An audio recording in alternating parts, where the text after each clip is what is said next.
नमोस्तु नमोस्तु नमोस्तु। नमो अरिहंताणं नमो सिद्धाणं नमो ऐर्याणं नमो उवज्जायाणं नमो लोये सव्यसाहुणम्। ओकारं बिन्दुसंयुक्तं नित्यं ध्यायन्ति योगिनः कामदं मोक्षदं चैव ओंकाराय नमो नमः। अविरल शब्दगणो प्रक्षालित सकलभूतलमलकलङ्का मुनिभिरुपासित तीर्था सरस्वती हरतु नो दुरितान्।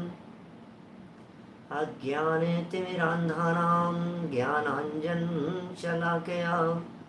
चक्षुरुन्मिलितं येन तस्मै श्रीगुरुवे नमः। श्रीपरं गुरुवे नमः। परम्पराचार्य गुरुवे नमः। सकलकलुषविध्वंसकं श्रेयसां परिवर्धकं धर्म संबंधकं भव्य जीव मनः प्रतिबोधकारकं पुण्य प्रकाशकं पाप प्रणाशकमिदं शास्त्रं श्री संयम प्रकाश नामधेयम्। अस्य मूल ग्रंथ कर्तारः श्री सर्वज्ञ देवास्तदुत्तर ग्रंथ कर्तारः श्री गणधर देवा प्रतिगणधर देवा तेषां वचनानुसारमासाद्य आचार्य श्री कुंदकुंदामनाय आचार्य सूर्यसागरेण विरचितं श्रोतारः सावधानतया शृण्वन्तु सावधानतया शृण्वन्तु। मंगलम भगवान वीरो मंगलम गौतमो गणी मंगलम कुंद कुंदाद्यो जैन धर्मोस्तु मंगलम सर्वमंगल मांगल्यम सर्वकल्याणकारिकम प्रधानम सर्वधर्माणां जैनम जयतु शासनम जैनम जयतु शासनम जैनम जयतु शासनम। संयम प्रकाश नाम का ये ग्रंथ है, आचार्य सूर्य सागर जी द्वारा लिखी गई यह है सुंदर अनुपम रचना। और यहाँ इस रचना के अंतर्गत अष्टमूल गुणों की चर्चा चल रही थी। विविध अपेक्षाओं से मूल गुण बतलाए गए। अलग अलग अपेक्षाओं से अलग अलग आचार्यों के मंतव्यानुसार उन मूल गुणों की चर्चा हुई।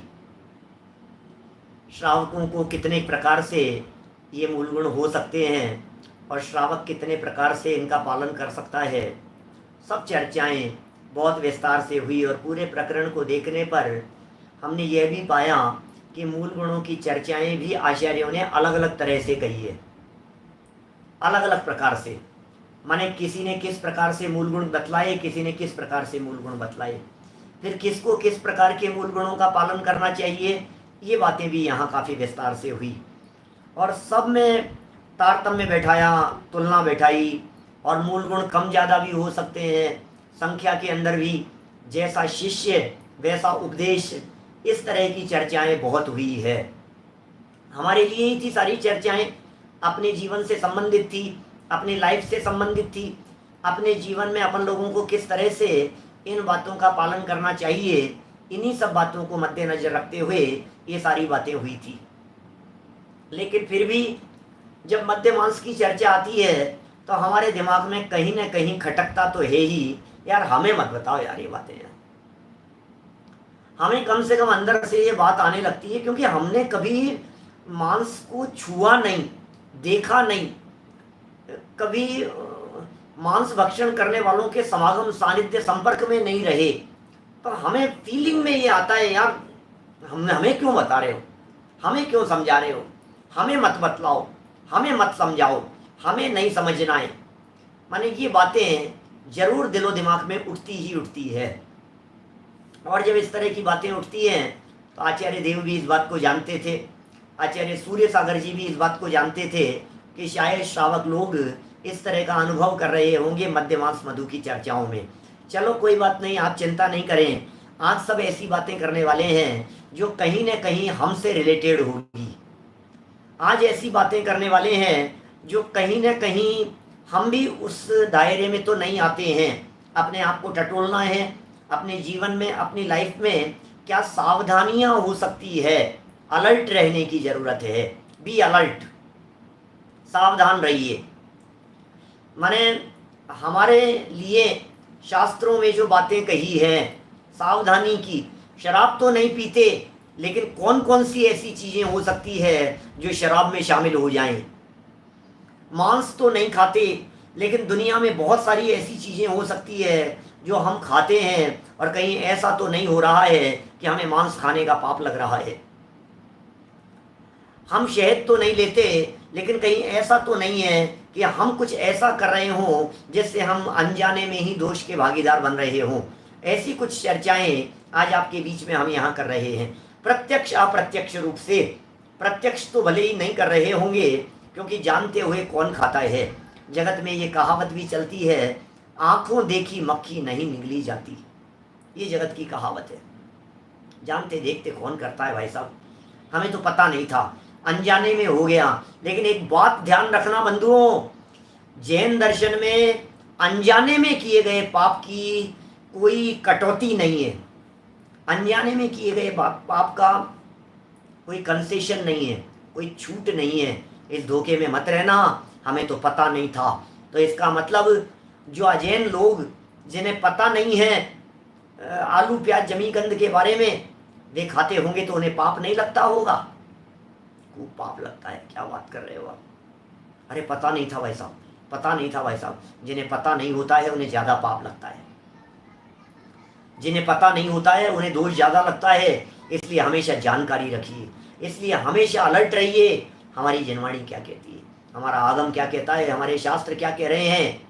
क्या फ्री फोकट के पाप से तो बचना पड़ेगा विवेक जी, और फ्री फोकट में पाप बांध रहे हैं हम लोग। Be alert. 163 नंबर पेज निकालिए अपनी पुस्तकों में, लास्ट लाइन 163 पेज की। जिन्हें पता नहीं होता उन्हें अज्ञान का भी दोष लगता है। सही कहा विनय जी। देखिए अब आगे अष्टमूल गुणों के अतिचारों का वर्णन करते हैं। माने मूल गुणों की चर्चा अपेक्षित विस्तार से कर लेने के उपरांत अब यहाँ अतिचारों का वर्णन प्रारंभ कर रहे हैं। अब अतिचारों को बतला रहे हैं। पंचोदुम्बर के अतिचार, हेडिंग तो ऐसा है। अरे यार फिर अतिचारों की बात आ गई यार, फिर पंचोदुम्बरों की बात आ गई, फिर मध्य मांस मधु की त्याग करोगे यार पंडित जी यार आप बात। अरे नहीं करेंगे, सुनो तो सही, हम नहीं करेंगे आज। आज हम शराब की बात नहीं करेंगे, आज हम नॉनवेज की बात नहीं करेंगे, आज हम मांस की बात नहीं करेंगे। लेकिन जिन जो बातें करेंगे उनमें ये बताएंगे कि इसमें आपको मांस खाने का पाप लग रहा है। जो बातें करेंगे उनमें आपको ये बतलाएंगे कि ये खाने में आपको शराब पीने का पाप लग रहा है, ये पीने में, ये खाने में आपको पंचोदम्बर फल खाने का त्याग लग रहा है। इसलिए कितनी सावधानी की जरूरत है। जैन शासन का चरणानुयोग है, बातें खतरनाक है, लाइफ में अप्लाई करने योग्य है। देखिए जरा, सागार धर्मामृत बड़ा उत्कृष्ट ग्रंथ है अपना, आशाधर जी द्वारा लिखा गया। सागार धर्मामृत तृतीय अध्याय का 14 नंबर का यह श्लोक सामने प्रस्तुत किया है। देखें क्या कह रहे हैं इस 14 नंबर के श्लोक में। सर्वं फलम विज्ञातम वार्ता का दित्वधारितम तद्वत् भल्लादि सिंबिष्य खादिन्नो दुम्बरव्रती। अर्थ देखिए, 5 उदुम्बर के त्यागी दार्शनिक श्रावक को भी अजान फल नहीं खाना चाहिए। लो, कहीं ऐसा तो नहीं है? अजान फल क्या होता है? अजान फल में किन बातों को शामिल किया जाता है? जिसको आप जानते नहीं हो, जिसे आप पहचानते नहीं हो, जिसके बारे में आपको निर्णय नहीं है, जिसे आपने कभी देखा नहीं है, वो अजान फल कहलाता है। अजान फल नहीं खाना चाहिए उदुम्बर के त्यागी को। उदुम्बर के त्यागी कौन है? उदुम्बर के त्यागी वे हैं जिन्होंने 45 दिन के होने पर मंदिर में जाकर के माता पिता के सानिध्य में प्रतिज्ञा ली थी अनजाने में। अष्टमूल गुण पंचोदम्बर के त्यागी, अष्टमूल गुणों के पालक और पंचोदम्बर के त्यागी वे लोग हैं जो बराबर पंचोदम्बर फल का त्याग किए हैं और मध्य मांस मधु को नहीं खाने की जिन्होंने प्रतिज्ञा ली है। ये कह रहे हैं यहाँ, आप यदि अजान फल खा रहे हैं तो आपको पता ही नहीं है, हो सकता है ये पंचोदम्बरों के अंदर आता हो। बोलो, ये सामने पूछ रहे हैं शायद 40 दिन या 45 दिन। 40 और 45 दिन के बीच में कोई भी दिन देख लेते हैं, समय देख करके, अच्छा दिन, शुभ दिन, तीर्थंकरों के पंच कल्याण का अधिक ऐसा कोई अच्छा दिन लग रहा हो, अपने को लग रहा है कि यार कल अच्छा है, संडे देख लिया, छुट्टी का दिन देख लिया, अवसर देख करके चले जाते हैं। तो वो बात यहाँ कहना चाहते हैं रपरिया जी। देखो क्या कह रहे हैं, विदारे बिना चवला, कचरिया और सुपारी आदि भी नहीं खाना चाहिए, तथा सेम की फली को भी बिना फोड़े नहीं खाना चाहिए। अब ये दोष लग रहा है, सेम की फली के बारे में भी कह रहे हैं क्या, ये बात क्या कह रहे हैं यहाँ, सुपारी तक नहीं खाना चाहिए बिना फोड़े हुए। माने हम तो ये सोच रहे थे कि साहब पंच उदंबर फल का त्याग है, साहब उदंबर फल का त्याग है साहब हमारे तो। अरे लेकिन उदंबर फल का त्याग जिसके होता है वो उदंबर फल के अंदर अकेले 5 ही नहीं है, उन जैसे सारी चीजें उसके अंदर शामिल हो जाएगी। सही कहा, सारी उस तरह की चीजें जो उदंबर फलों जैसी दिखाई देती है। अरे भाई साहब सच बात तो ये है कि जैन दर्शन बहुत गहरा दर्शन है। जैन दर्शन अभिप्राय को पकड़ता है, जैन दर्शन भावों की विशुद्धि और निर्मलता और परिणामों की संभाल की बात करता है। हम यदि नहीं संभलेंगे और हम यदि नहीं संभालेंगे तो काम चलने वाला नहीं है। अपने आप को संभालना है और परिवार को संभालना है।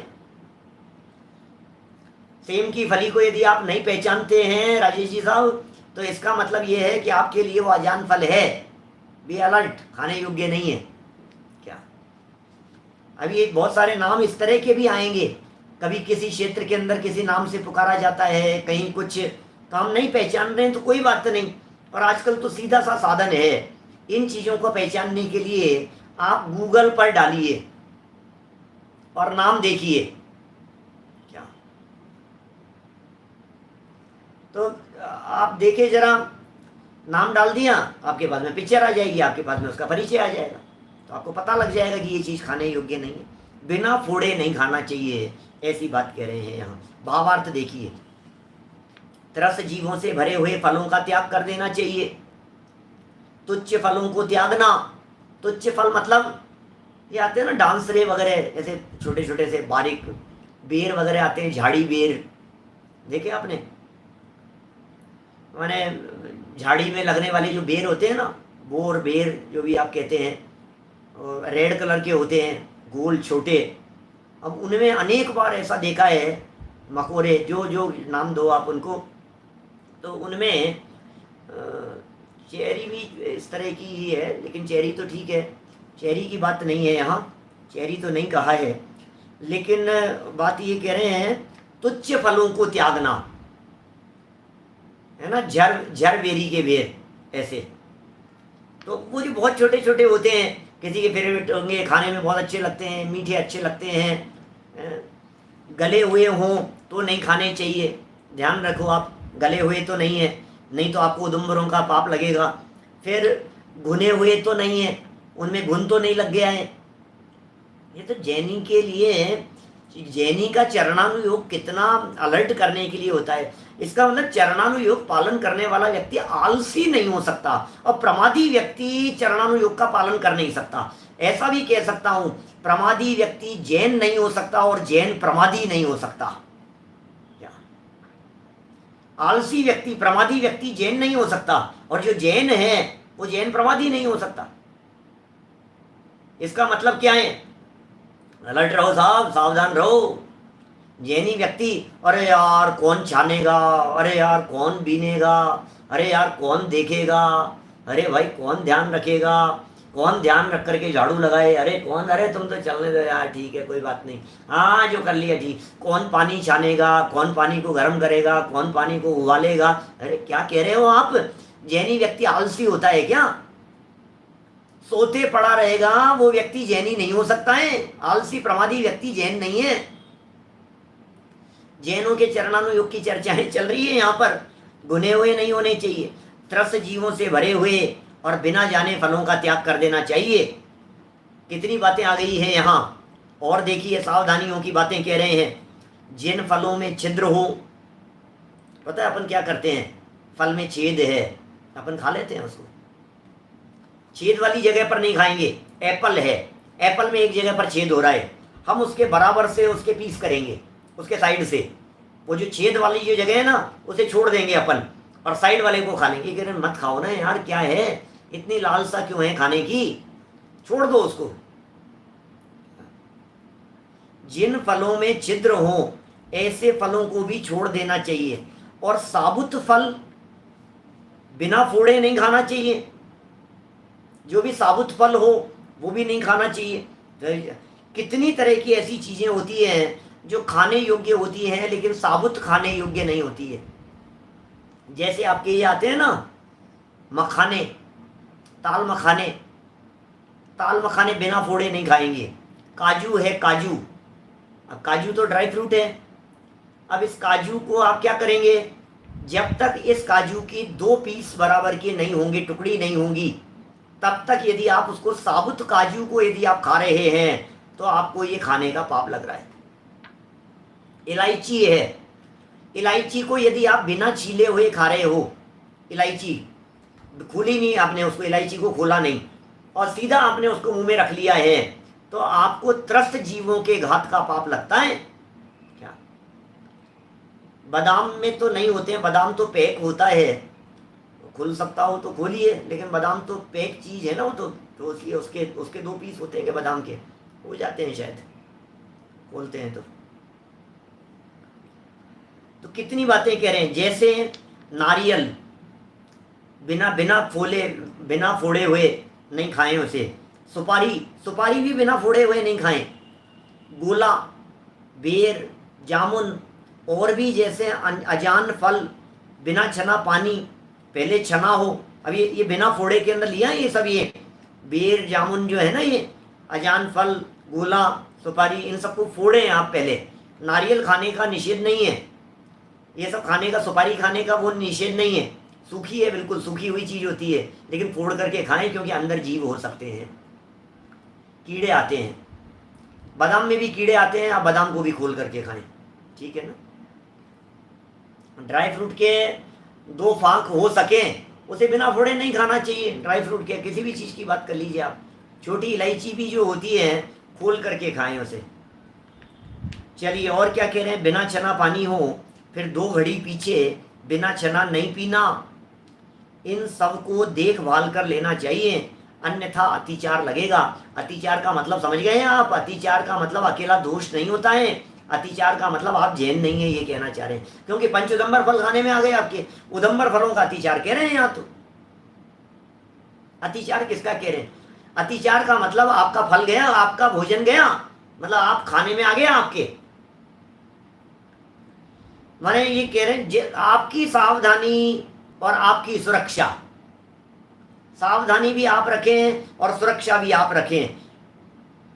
शास्त्र तो आधार मात्र है, जितना जानने में आ जाए, और जानने में नहीं आ रहा है तो जानने का प्रयत्न करो, पूछो क्या खाने योग्य है, क्या नहीं खाने योग्य है। अरे साहब पहले ही लिमिटेड खाते हैं, जैनियों का खाना ही कितना सा होता है?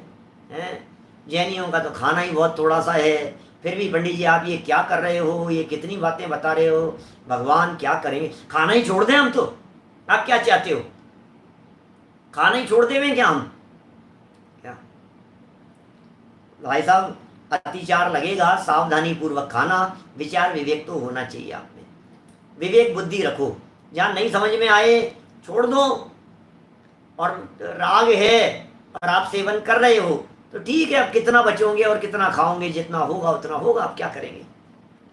देखिए ये तो बात कही पंचउदंबर फल के संदर्भ में। अब जरा शराब की श्रेणी में आते हैं अपन। अरे यार पंडित जी फिर शराब की बात कर, अरे शराब की क्या बात कर रहे हैं हम, शराब के अतिचार बता रहे हैं, शराब की बात नहीं कर रहे, अब शराब से रिलेटेड बातें बतला रहे हैं, शराब से मिलती जुलती बातें बता रहे हैं। शराब तो आप नहीं पीते हैं हमें मालूम है, लेकिन ऐसी चीज़ों की बात कर रहे हैं जो चीज़ें शराब न होते हुए भी आपके सेवन करने में आ रही है, और आपको लग रहा है कि हम तो शराब नहीं पीते, आपको ये लगता है हम तो शराब नहीं पीते साहब, हम तो नहीं पीते हैं, हम तो नहीं करते हैं ऐसा। उनको समझा रहे हैं यहाँ पर शराब के अतिचार, मद्य के अतिचार। सागर धर्मामृत 3 अध्याय 11 नंबर का श्लोक प्रस्तुत कर रहे हैं। संधानकं त्यजेत सर्वं दधितक्रम द्वयोषितम कांजिकं पुष्पितमपि मध्यव्रत मलोन्यथा। सब प्रकार के आचार, मुरब्बों का, दार्शनिक प्रतिमा वाले एवं मध्यव्रती को त्याग कर देना चाहिए। शराब पीने वाला व्यक्ति अचार और मुरब्बों का त्याग कर दे।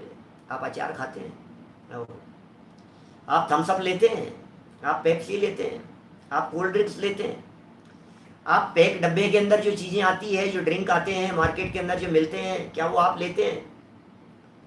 आप जो भी चीज़ें इस तरह की ले रहे हैं, ये कह रहे हैं आपको शराब के अतिचार है भाई साहब। आप ये कहेंगे कि नहीं पंडित जी, हम शराब तो नहीं लेते, शराब तो नहीं पीते, हम कोई शराबी हैं क्या? आपने क्या समझ रखा है, हम शराबी नहीं है क्या बताएं? देखिए, सब प्रकार के अचार मुरब्बे, मतलब अचार और मुरब्बा कहते हैं उसे जो सड़ा गला करके बनाया जाए। जैनी लोग अचार मुरब्बा कैसे खा सकता है? 3-3 महीने के, 6-6 महीने के, जो जितना पुराना अचार होता है वो उतना ज़्यादा तेजी वाला होता है। नहीं भाई, सब प्रकार के अचार मुरब्बों का दार्शनिक प्रतिमा वाले एवं मध्यवर्ती को त्याग कर देना चाहिए। मध्यवर्ती शराब का त्याग करने वाले के त्याग कर देना चाहिए।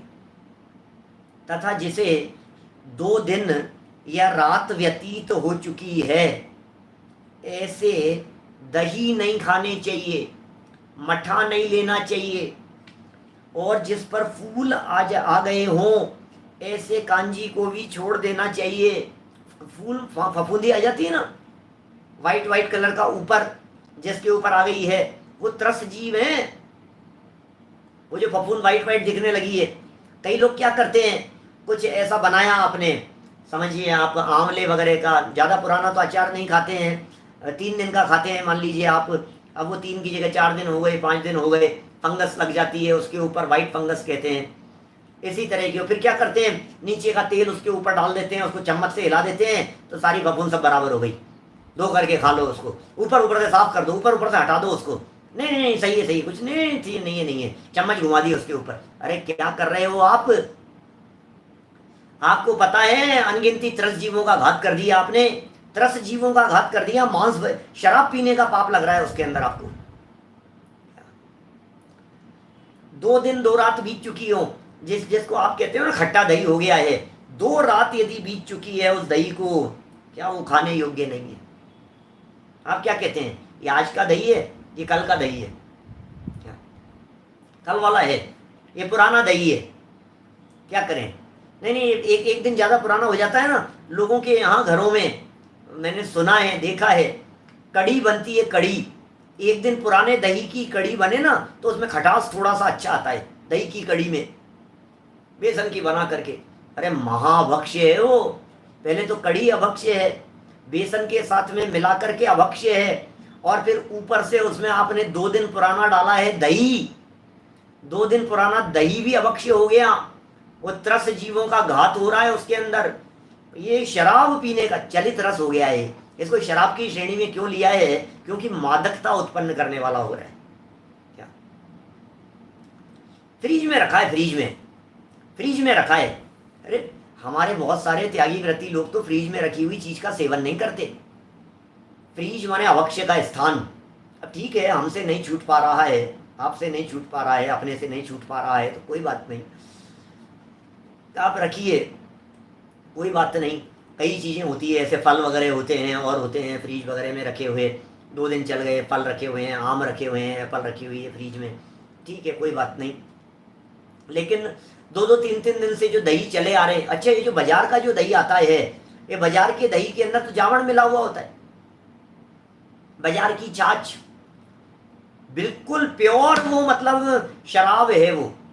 बाजार की छाछ, बाजार का दही जो कई दिनों से जमा हुआ है, और उसका ला करके जावण लगा करके जमा देना, सावधान रहो यार। जितना हो जाए उतना निभाओ जी। देखो अभी यहाँ मेरे कहने से छोड़ मत देना, सब त्याग मत कर देना, मैं ये कहना चाह रहा हूँ। मेरे कहने से त्याग मत कर देना, क्योंकि आप अपनी पात्रता देखना, अपनी हिम्मत देखना, अपनी योग्यता देखना, आप कितना निभा पाते हैं, कितना नहीं निभा पाते हैं, उन सब बातों को देखना। फिर दृढ़ता रख करके पहले दृढ़ होने की कोशिश करना, फिर 2 दिन बाद में छोड़ देना। क्या माने, चाय में तो किसी तरह के दोष की बात नहीं कही गई है, और हमारे युगल जी बाबू जी तो ये कहते थे कि चाय पी करके यदि प्रमाद छटता है और शांति से बैठ करके प्रवचन सुना जाता है तो आप खास पी सकते हैं। मैं तो नहीं पीता हूँ, हमने तो जन्म से नहीं पी, इसलिए। लेकिन चाय को युगल जी बाबूजी साहब ये कहते थे कि ठीक है कोई बात नहीं, लेकिन इतनी चाय नहीं पीनी चाहिए जिस लेवल पर आकर के चाय नशा बढ़ाने लग जाए। क्या जिग्नेश भाई, चाय अभक्ष्य है या भक्ष्य है? प्रश्न है सामने। चाय को शराब की श्रेणी में रखें या नहीं रखें?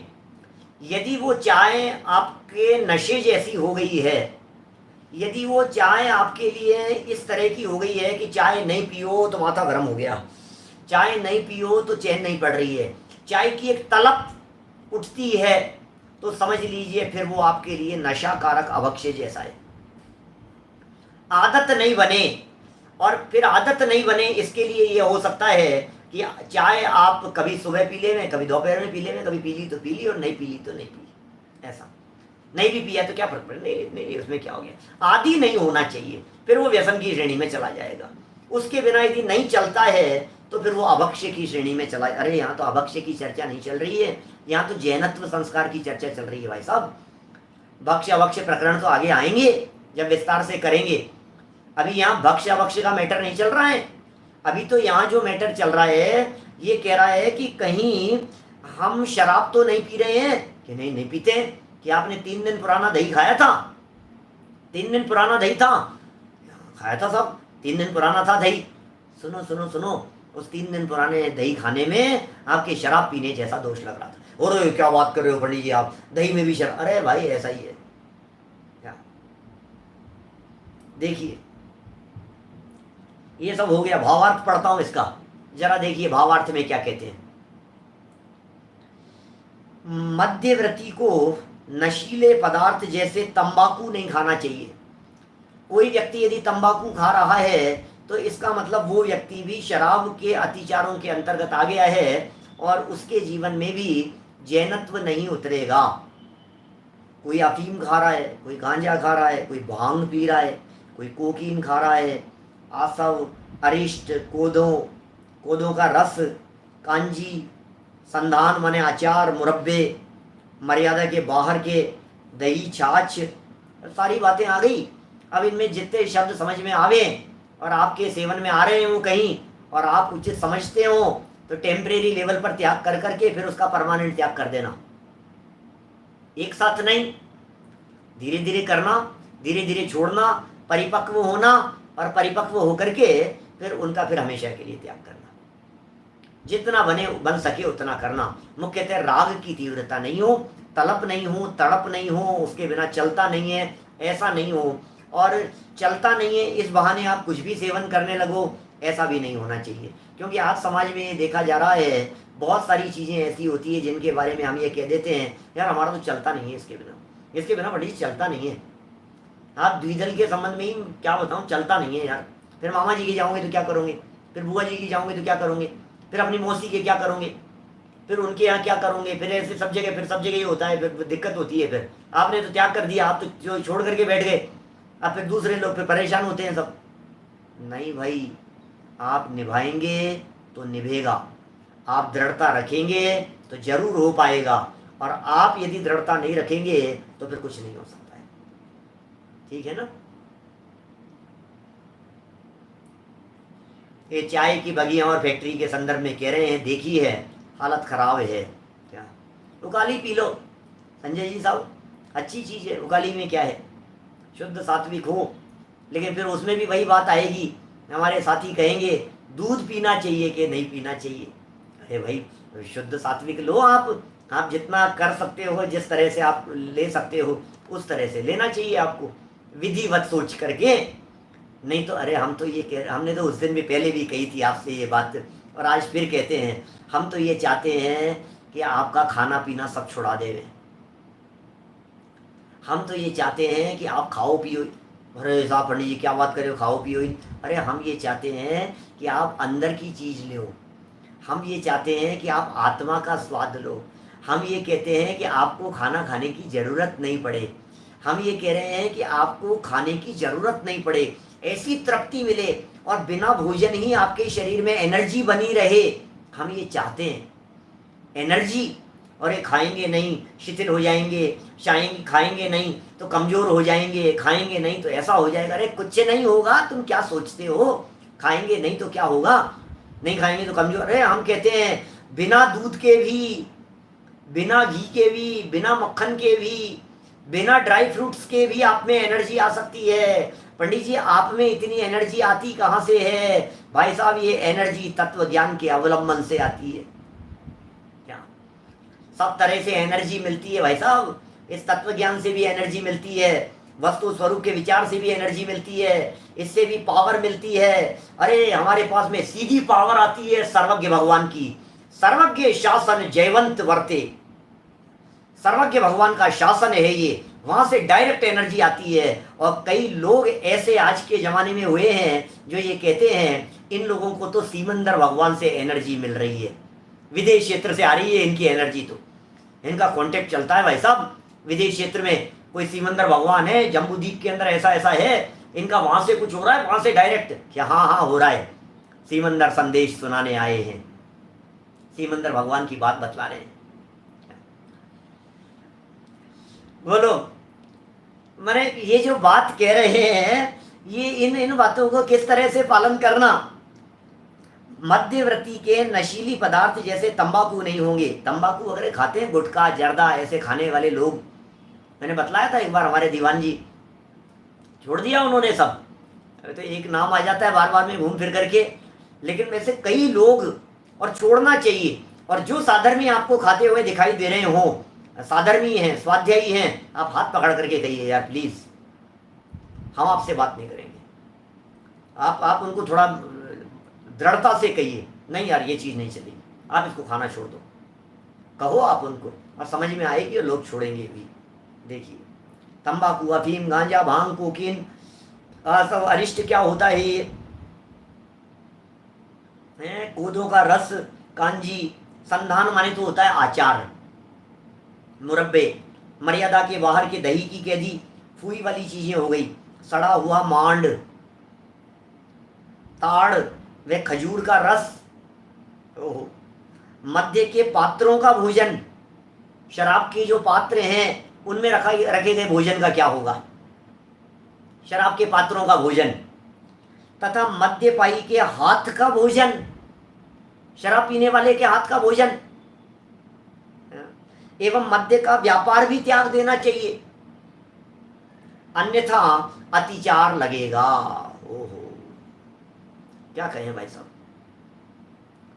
शराब का व्यापार नहीं होगा, शराब पीने वालों से नहीं लेवेंगे हम, शराब पीने वालों के हाथ का भोजन नहीं खाएंगे, शराब के बर्तनों के अंदर यदि कोई चीज रखी हुई है जिसमें शराब वगैरह थी, उन बर्तनों को हम उपयोग में नहीं लेंगे।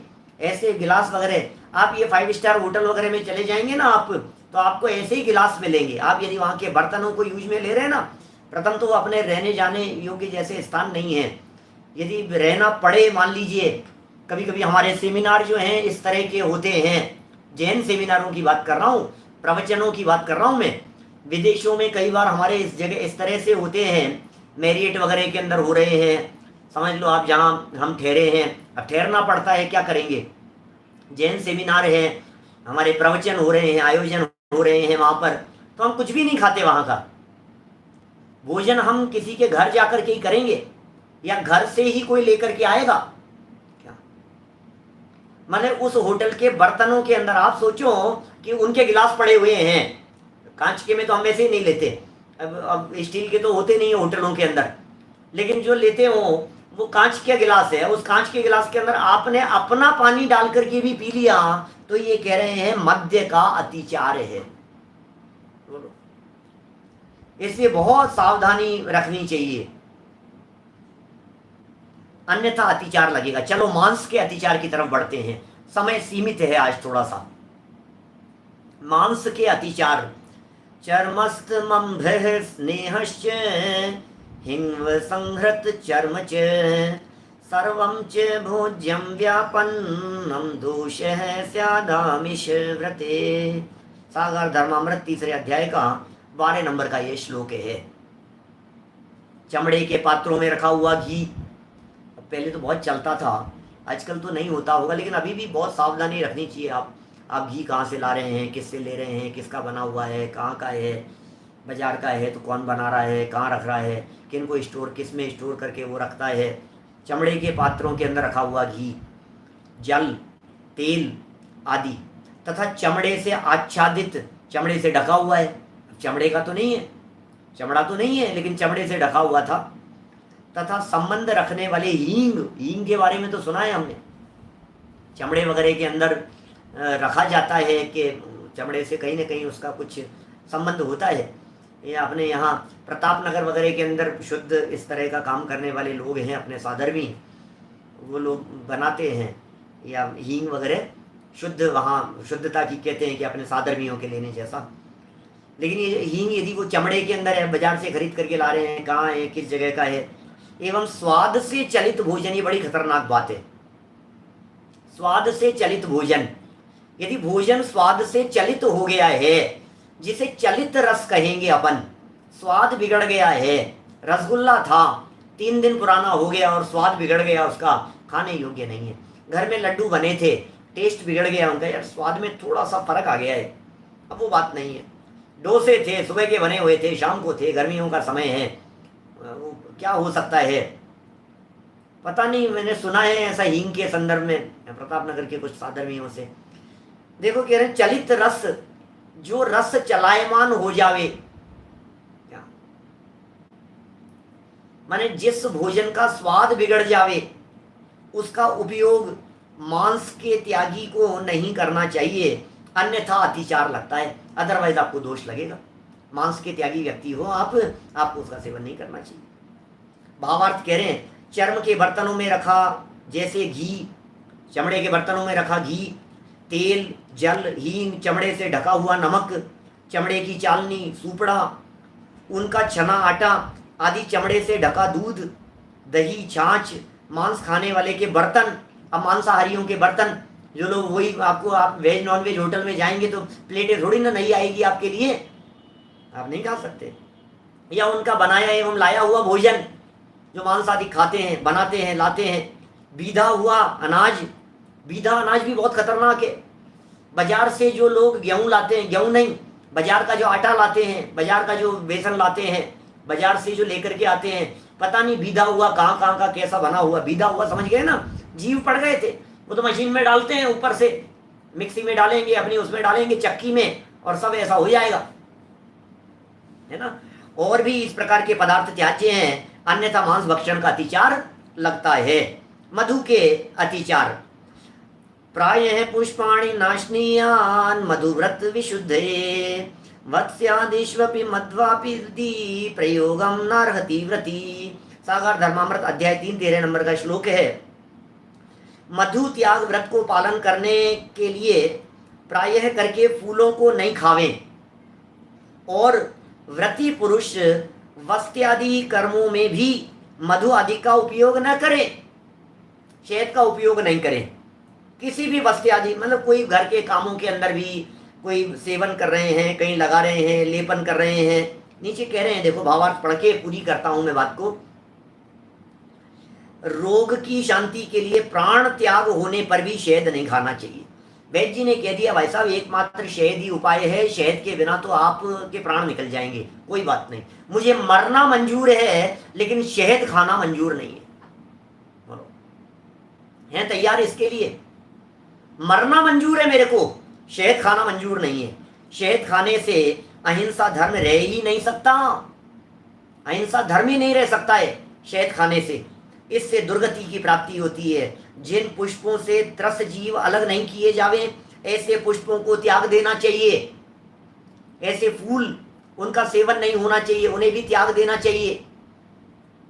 जैसे गोभी, कचनार, नींब, केवड़ा, केतकी, इनसे त्रस्त जीव अलग नहीं होते हैं, आप सावधान रहिए। गुलकंद तो महाभक्ष्य हो ही गया है। हमारे डॉक्टर दीपक जी हैं, जयपुर में वैद्य हैं, आप उनसे पूछें, पहले वो गुलकंद बनाया करते थे, हमारे सामने की बात है, 1995 94 95 की बात कह रहा हूं मैं, बनाते थे और फूलों को बिछा करके रखते थे गुलकंद बनाने के लिए। अरे फूलों के पत्तियों में से ऐसे कीड़े निकलते थे, आप सोच नहीं सकते हो, कौन करेगा इतनी मेहनत। माँ अभक्ष्य है वो चीज, छोड़ दिया फिर उन्होंने सब बनाना, बहुत सालों पहले छोड़ दिया। निम्ब, ये केवटकी आदि, शहद को आंजना भी नहीं चाहिए, अन्यथा अतिचार आ जाता है। आंजने का मतलब लगाना भी नहीं चाहिए, लेपन आदि भी नहीं करना चाहिए। तो इस तरह से ये बहुत सावधानी संबंधी बातें कही गई है। हमें ये सारी सावधानियां अपने जीवन में रखनी चाहिए। हम सब ये सावधानियां रखें तो फिर आगे मिथ्यात्व का वर्णन करने वाला प्रकरण दिया है। कल अपन इस प्रकरण को और आगे बढ़ाएंगे। आज हमारे पास में समय सीमित है, हम बाहर निकल रहे हैं। शेष कल अभिजनवाणी स्तुति। जावाणी के ज्ञान ते सूझे लोकालोक, सोवाणी मस्तक नमू सदा देत हूँ ढोक, सदा देत हूँ ढोक। 9 बाणों का मंत्र।